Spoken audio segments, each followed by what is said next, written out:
Gold FM, only the classic hits, 4 minutes past 12 o'clock, and welcome to Speak Your Mind. I'm Cecilina, and with me in studio is the FNPF General Manager Member Services, Mr. Alipate Waqairawai. Bulvinaka, Mr. Waqairawai, and thank you for joining me this afternoon on the show. Bulawanaka, Cecilina, thank you for having me, and to the listeners out there, Bulawanaka, and a good afternoon to all of you. And well, yes, we'll get right into it. The talks of the town was the national budget address by the Finance Minister, Professor Biman Prasad, regarding the 18% worker contribution rate that will come into effect on January 1st next year. What does it mean by this? I think that's actually excellent news for all members of the fund, because we at FNPF would put in our proposal to the government when it was in the process of preparing the budget that we need to restore workers' contributions. And since COVID, it had been restored progressively. It was 18 and 10 initially, and then it went down after COVID, 5, 5, 6, 6, and then 7, 7.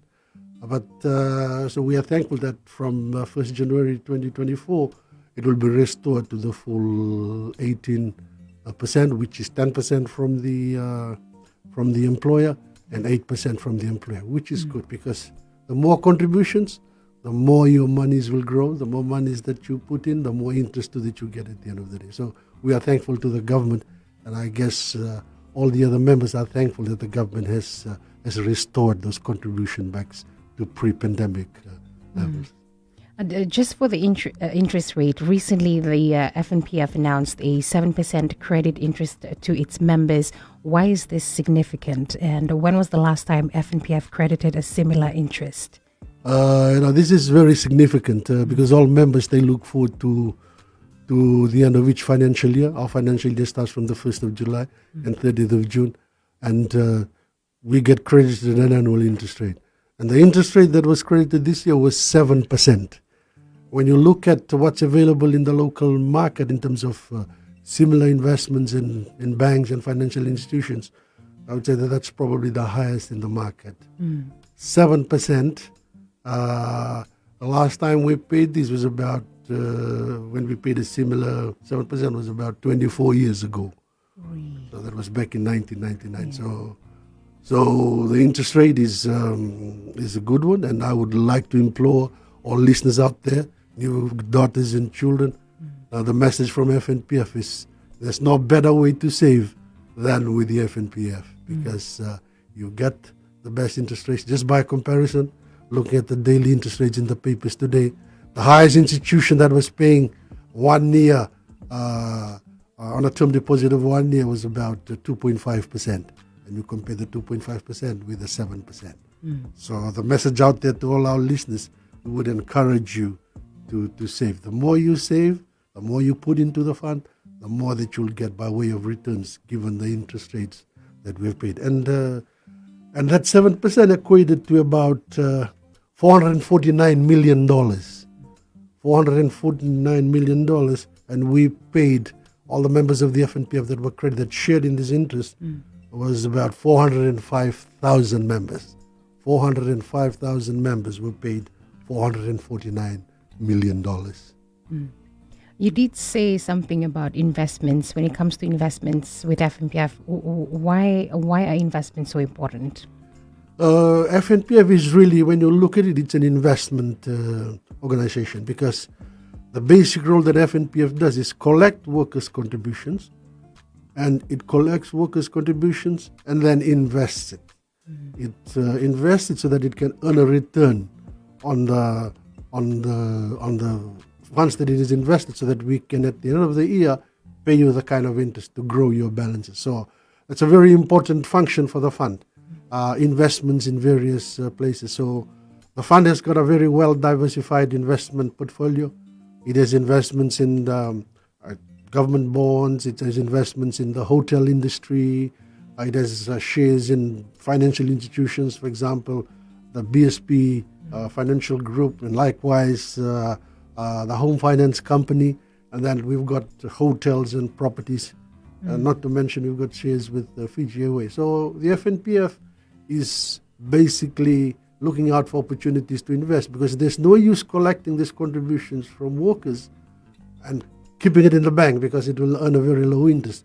So the role that's entrusted to the staff of FNPF, to the team at FNPF, is to keep investing those monies so that we can continually be earning the kind of interest that will enable us to pay the kind of interest, for example, 7%, that we paid at the end of the last financial year.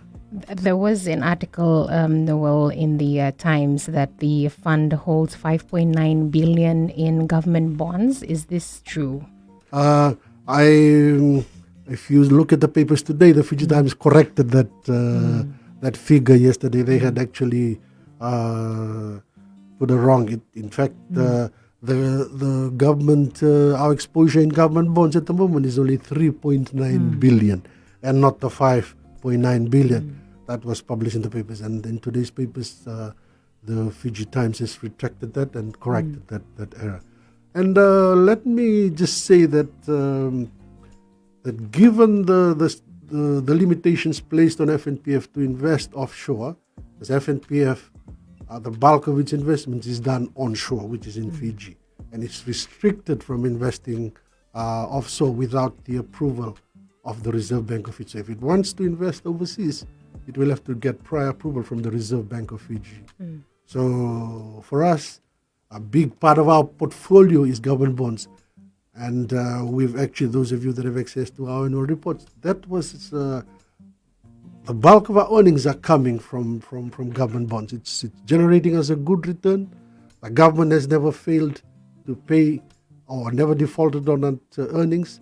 And during COVID, when all the airports were closed, when all the traveling was all shut down, our government bonds portfolio was consistently being received, so that we could pay out the kind of money that we actually assisted people with during the COVID assistance. So I mentioned about the diversification of the FNPF investment portfolio, and it's important that FNPF has that diversified investment, because during times when times are hard in certain sectors, the other sectors pick up the slack, and likewise. So FNPF has got a very well diversified investment base that is mindful of the risks in those specific industries to ensure that come what may, that our members continually receive the kind of interest that we pay at the end of the day. When it comes to savings, the fund that has been marketing additional contributions and voluntary membership, why is it important to save for retirement? The question that we normally ask our members and listeners is, are you ready for retirement? Whether you like it or not, one day you'll have to retire. But the question that pops up is this: are you ready when that date eventuates? Because life continues. If you don't make the relevant preparations and the planning, you'll have difficulties. Because and the message that we normally try and give out at FNPF is, you got to prepare whilst you were still young. And you don't have to, some come 55, it's a bit too late when you start preparing later than that. So the question for all of us now, and we would like to encourage all members and all listeners out there, you need to plan for your retirement. You start early, it'll be much cheaper for you. And investments, there are only three things that impact your interest rate or the yield that you get at the end of the day. Firstly, the principal. The more the balance, the higher the return that you get. The term. The second one is the term. The longer the term, the higher the return, because compound interest works and you earn much higher. And of course, the third one is the interest rate that we declare, which is the 7%. The higher the interest, the higher the return. And of course, the fourth one is you don't take out those monies at FNPF. You keep it there so that the compounding factor is accentuated. So the more you put in, the more you get at the end of the day in terms of your return.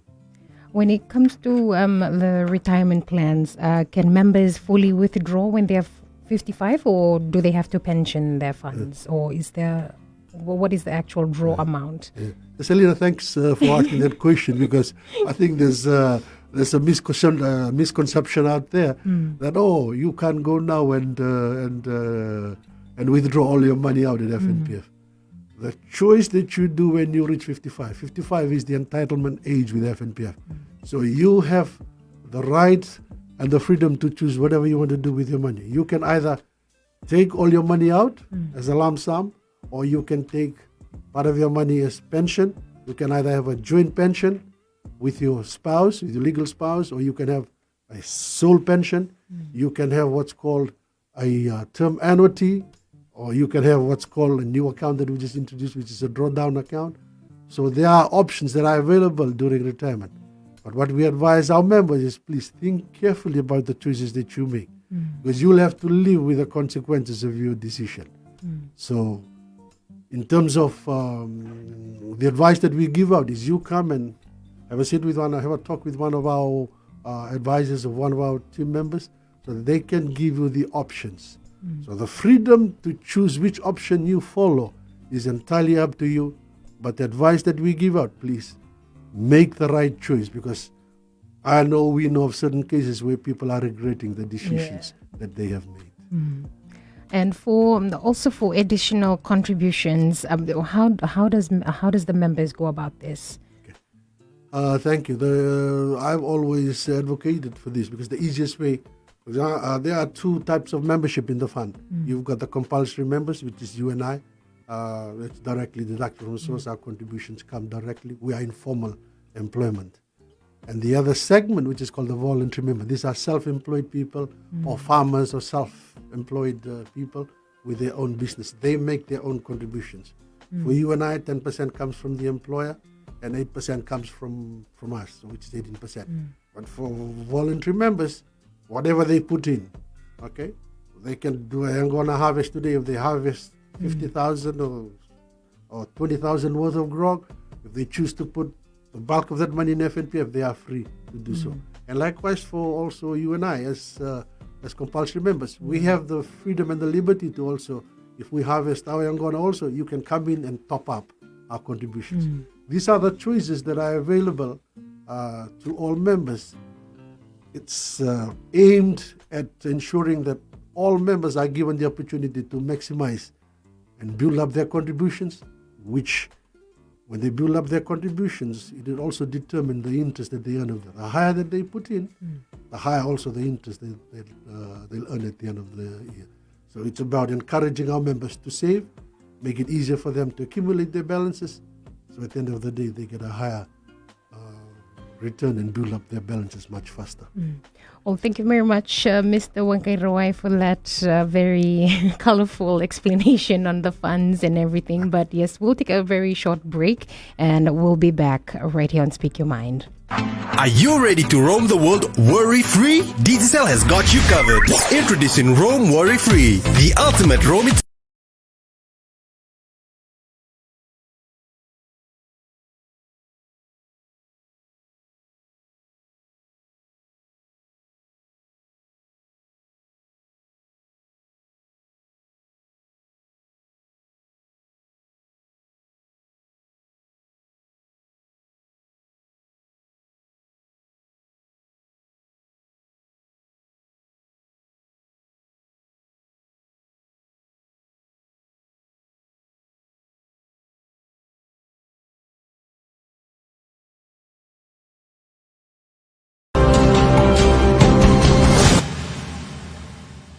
Gold FM, only the classic hits, 17 minutes past 12 o'clock. We have with me in studio the FNPF General Manager Member Services, Mr. Alipate Waqairawai. Now, for those who must have missed a few pointers that we discussed earlier on, we were talking about additional contributions. Now, would you like to explain more regarding this? Vinaka, there's an opportunity given to members to increase their contributions if they want to. So, and they do that via filling in the relevant form, which is additional contribution form. You can download that on the app or on our website. And when you go to your pay offices, you can just simply fill in that form, and the deductions will then be added to your existing deductions at the fund. So the choice is basically yours.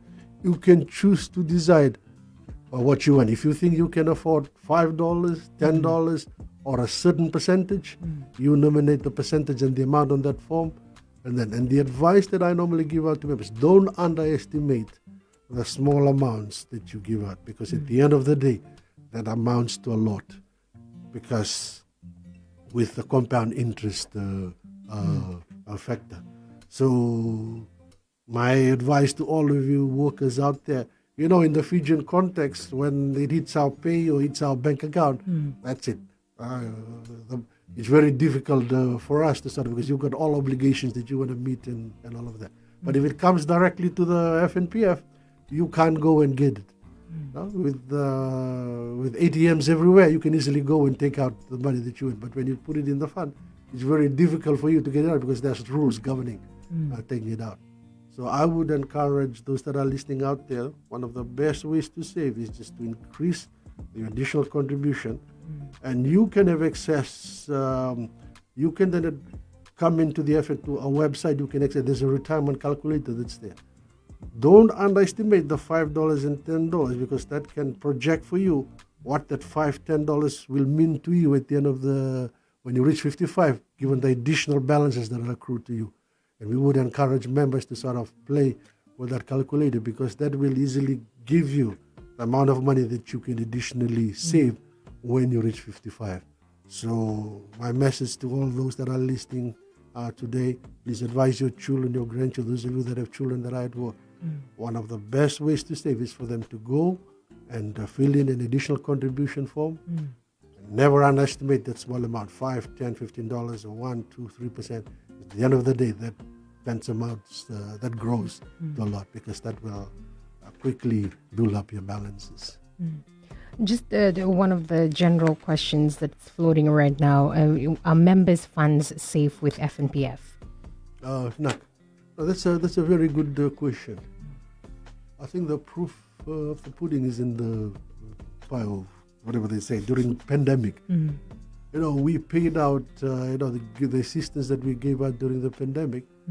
If the funds were not in a position or are not financially stable or with a deficient cash flow, we would have not been able to pay the amount of money that we paid out during COVID. So despite the highs and lows of the investments not coming, hotels not opening, the FNPF was still in a strong financial position to pay out the kind of monies to help families of Fiji during the most difficult times that we've had to deal with in the last 2 years. For members, it's about putting food on the table for them, for some, helping them in their unemployment, medical, and that assistance was important to keep people alive, so to speak, in Fiji. And we are grateful that we were able to do that because of our strong financial position. And I go back to the diversified investment portfolio that we have. Now, when hotels were shut, there were other sectors of our investment asset that were performing well, which is telecommunications, the use of data. So, and via the FNPF investments, FNPF doesn't only have investments in telecommunications. It's not only FNPF owns about 73% of Vodafone, but via our shareholding in ATH, we also own the telecom company in the Blue Scope in American Samoa, in Samoa, in Kiribati, in Vanuatu. So this is where all the revenues was coming in to offset what was not being earned when our hotel properties were shut. So other sectors were picking up. So that's one of the benefit of and you go back to the old investment adage of we don't put all our eggs in one basket. If something happens to the basket, all the eggs get destroyed. But in our case, it's well diversified, well spread. Our investments are diversified into all these different sectors to guard against the risks should something happen. And I think during pandemic, that's what came right through. And that's really the evidence that we can tell our members that we're proud of in terms of what we've achieved.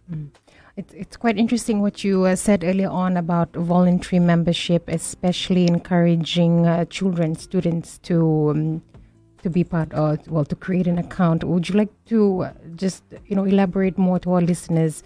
What are some requirements of having a minor account? Can you just explain more about this? Thank you. The minor account is a product that was introduced by the fund to assist children as young as 6 years old to open accounts with the FNPF. being mindful of what I mentioned before about the term, no? From 6 years to 55, that's a lot of time for interest to accumulate and to grow members' balances. And the objective of that mine account was to, when a child is class 6 is class 1.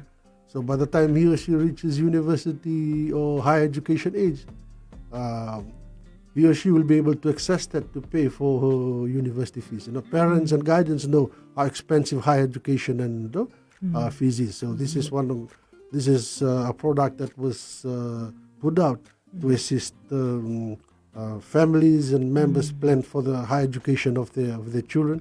Now they could put the money aside and let it grow, and when they reach high university age, the money would have been left there rather than them looking for the funds. And even if the children don't succeed and then they choose to they would have accumulated enough balance to start them off, in their life, so to speak, in their adult life. Yeah. I've always heard about parents' funds going to their children when they're entitled to the age of 18. We never thought about this, so this is a really great idea. Yeah, because that's the age of entitlement.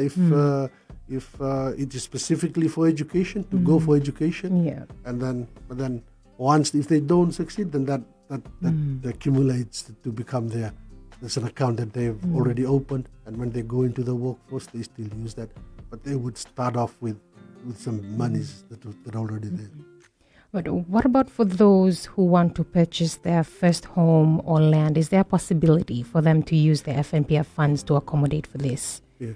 There are only 5 grounds of withdrawal that a member can have access to in terms of withdrawing the FNPF monies. And the 5 grounds of withdrawals are unemployment, medical, housing, as you said, funeral, and medical. Those are the only 5 grounds of withdrawals. And for each member, the account is divided into 2. You and I, our accounts are divided into 70% has the preserved account. So for every $1 that comes in, 70 cents goes into the preserved account and 30 cents goes into the general account. So our account balances is 70% preserved account, 30% general account. For the 5 grounds of withdrawals, you are limited to your 30%. Okay, for the education, unemployment, or funeral, or even housing. But the only time that you can access your preserved account, that's 70%, when you building or purchasing a house or land for the first time. Then you are allowed to access that preserved account. You are allowed 30%, and when you work it out, 30% becomes actually equates to about 21% of what's in your preserved balance. So that 21% plus the general account balance, which is 30%, that's the 51%, and that's the housing eligibility statement that is given to you when you come and ask for your housing, and that's the only time you are allowed to access the preserved account, given the high cost of housing and land. So we know that in terms of also our social protection obligations and our social security obligations, a roof over someone's head is important. Our members need to have a roof over their head, and this is why we encourage home ownership and house ownership. So certain requirements. What are the requirements for them to? Sorts of documents or the processing that should be done for them to come and just inquire about it? You can have access to, you can build a house in the urban area or in the city when there's a proper title or release. So for you as a member, your name has to be on the title before we can allow that. Or you can either build for those that in the rural areas, in the villages, which is also open as a village scheme. We can build in gazetted Fijian villages. So the Fijian Affairs Board have got certain gazetted villages, and you can build also your house. But then again, the same limitations apply. You can have access to your 51%. However, if you want to build a second one, then after you've accessed your 51%, you are only limited to the balance in your general account, which is the 30%. Okay, all of us have only one opportunity to access the preserved account, and the second house that you want to build in the village or in your wife's village or whatnot, then you are confined to the 30. You are limited to the 30% on your general account. And then there's a form that needs to be filled, of course, with the relevant requirements. When it comes to nominations, moving into nominations, why must we nominate? How do you go about this? How can many nominate, and who can you nominate? And when do you change your nominees? I mean, just explain that's more a very about important this. question, no? Because nomination is who, if something happens, if you pass away, who will get your funds when you pass away? And a lot of us, when we were young, we started work before we set up families of our own. We never come and change. We never change our nominations. Because in terms of the FNPF Act, marriage nullifies nominations that you have done. So this is why the advice that has always gone out is that please come in and change your nominations after you have married. Because if not, then the nomination that you had done prior to your marriage is nullified by law. So this is why we encourage members. You can change your nominations as much as you want. You can always come in and change your nominations as many times as you want. Because if you don't, if your nomination is not clear, or if you haven't filed for any nomination, that your monies will then have to go to the High Court. And given the delays that you can experience going through that court system and going through that process, that's going to be a long delay. So please do the right thing by your couples and families. I would encourage everyone to discuss this openly, because I know this is not a subject that a lot of people now can discuss openly with husband and wife and as a family. Because I have seen cases where when the head of the family is gone, then the family members come in, not knowing what has happened to the money, who has been nominated. And given the delays in the High Court, they will have to wait for long periods of time. So I would encourage everyone that's listening out there, please advise your children or your family members or your friends to please file and make nominations. When it comes to education eligibility, for full-time workers or for part-time workers, is there some sort of requirement that goes through this, or is there an allocated amount or percentage that you give for them to, especially for working students? Come again? Is there for education eligibility for full-time workers? Is there some sort of, do you have a process, or do you have a certain percentage that you give for them to use to pay for their tuition fees? What they can have access to is what is in their general account. So whatever is in their general account, and I've mentioned about they can access unemployment, funeral, including education. But it is determined by the balances. So whatever is in your general account is the amount that you can have access to. For example, in education, the requirement is you give the invoice from the institute and we'll pay according to the invoice. If it's over and above that, we can only give you what's available in the balances that you got, but then you will have to show proof to us that you've paid the balance and things like that. So you are limited in terms of education. It's equally applied to all members. The limit that they get is dependent upon the balances that they have in their general account. Thank you very much, Mr. Waqairawai. But yes, we'll take a quick, short break. We'll be back. You're on Speak Your Mind. Gold FM is on Twitter. Follow the handle at goldfm_Fiji.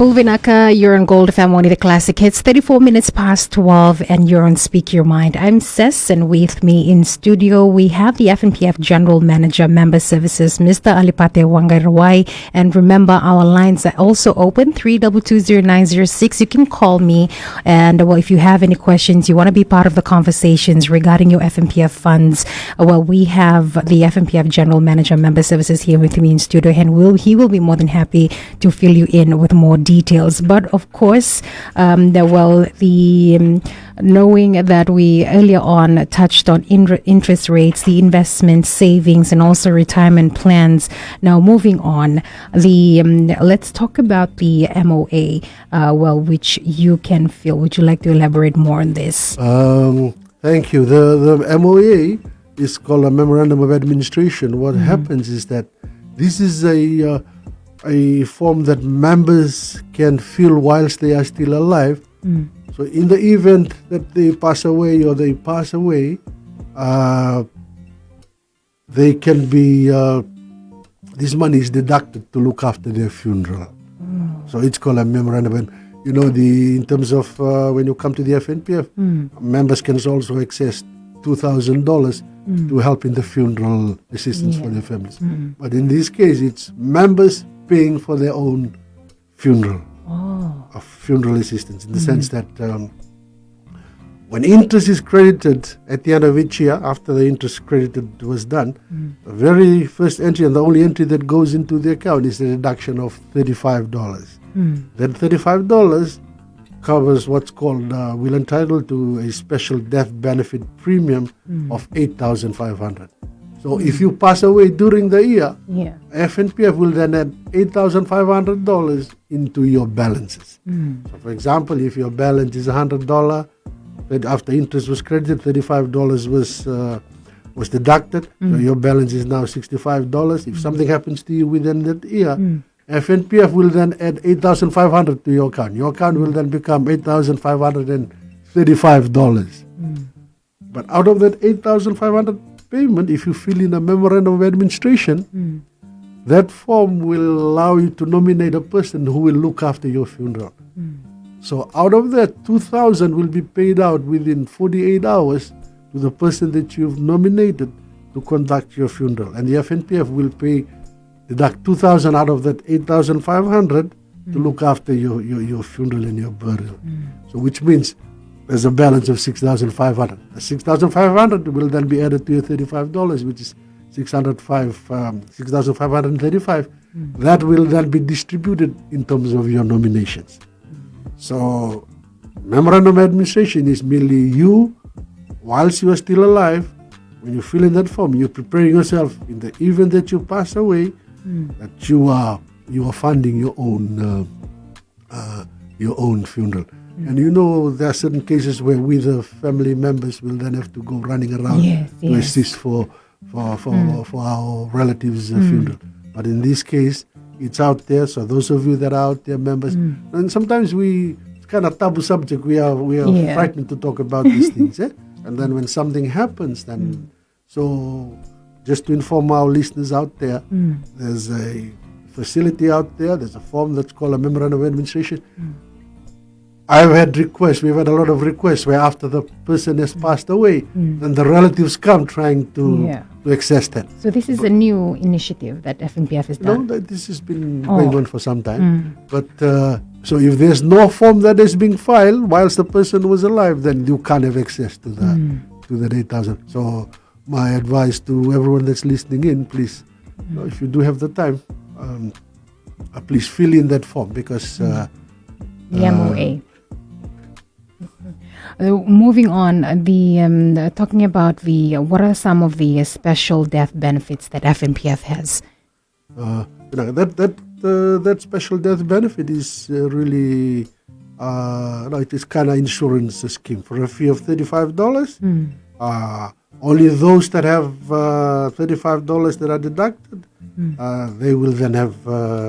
They are entitled to that. So it's a yearly thing that's renewed every year. It's kind of an insurance sort of scheme. So for those that are listening in, just to have a bit clear, it's $35 for them to pay once they fill the form, like normally. Yeah. As soon as interest is credited, for example, when we distributed the 7% this year, as soon as interest is credited to your account, there's a deduction that goes for all members, $35. So that $35 covers you for 1 year. If something happens to you or you pass away, then 8,500 is then added on to your balance. Okay? So it's like an insurance scheme. Yeah. And if you fill in the MOA, as I've explained before, 2,000 out of that is taken away, and only 6,500 is then added to your balances. It's quite interesting. Now, moving on to the third pointer that you have, the Drawdown account. right. Just explain more about this. Like the drawdown account is we've just recently introduced. It is a suite of retirement products which have just we've introduced. In fact, this is based on feedback that we've received from our members, and we normally go out and conduct annual member forums, and when so based on the feedbacks that we received from our members, they said, look. Some of us would like to not withdraw our money from FNPF. We want to keep it there, and then we also want to earn some flexibility in being able to access that lump sum, and also we'd also would want to earn a bit of interest while it's there. So the drawdown account is actually that was just introduced about April, 2-3 months ago,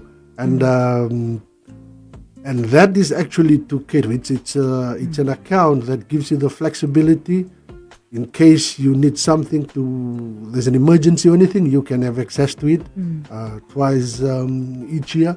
It earns you the interest that we pay. For example, we paid 7%. If you're going to pay 7% next year, it's also paid on the balances that you have.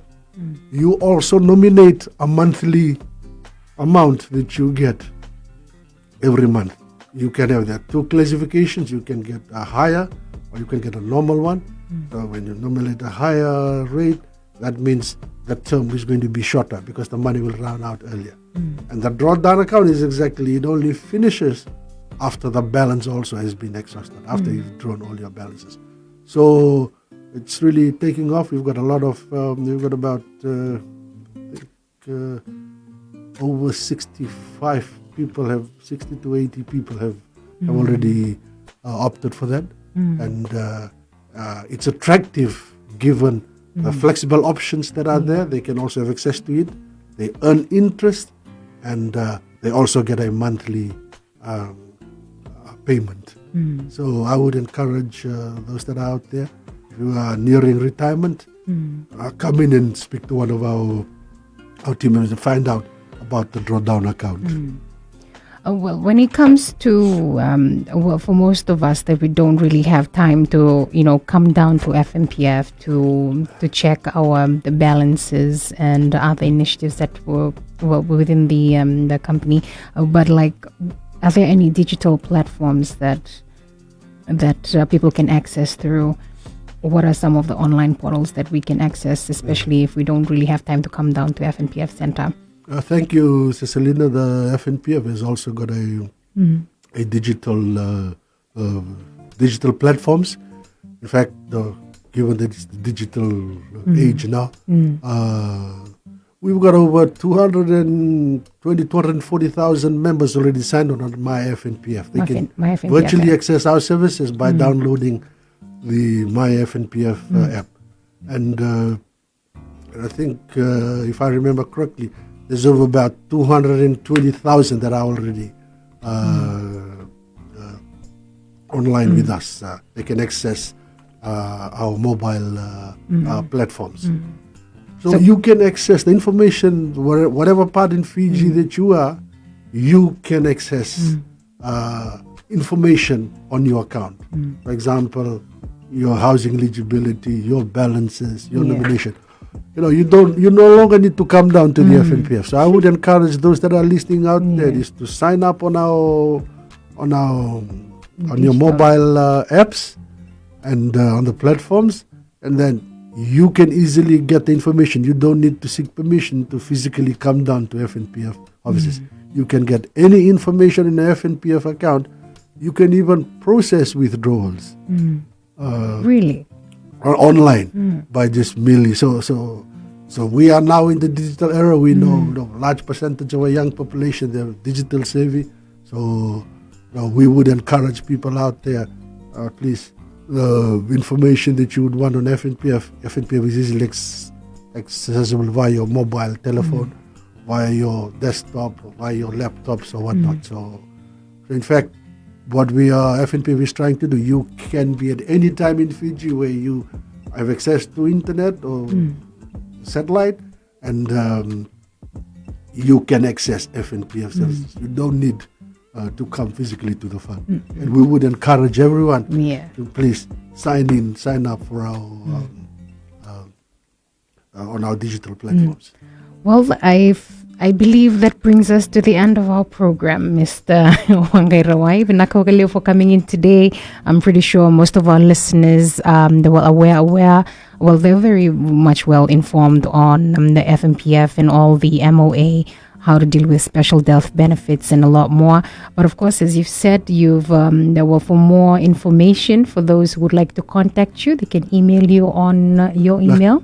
Yeah, my email is alipatew@fnpf.com.fj. My mobile telephone is 999-8783. You can always drop me a line then I can direct you to the relevant persons. But otherwise, you are more than free to engage with us. We would encourage those please, if you've got any questions on the FNPF, probably my final reminder, if you've got any questions on the FNPF, please come to FNPF and get the source of truth from FNPF. Don't get it from the grog bowl. Don't get it from the market.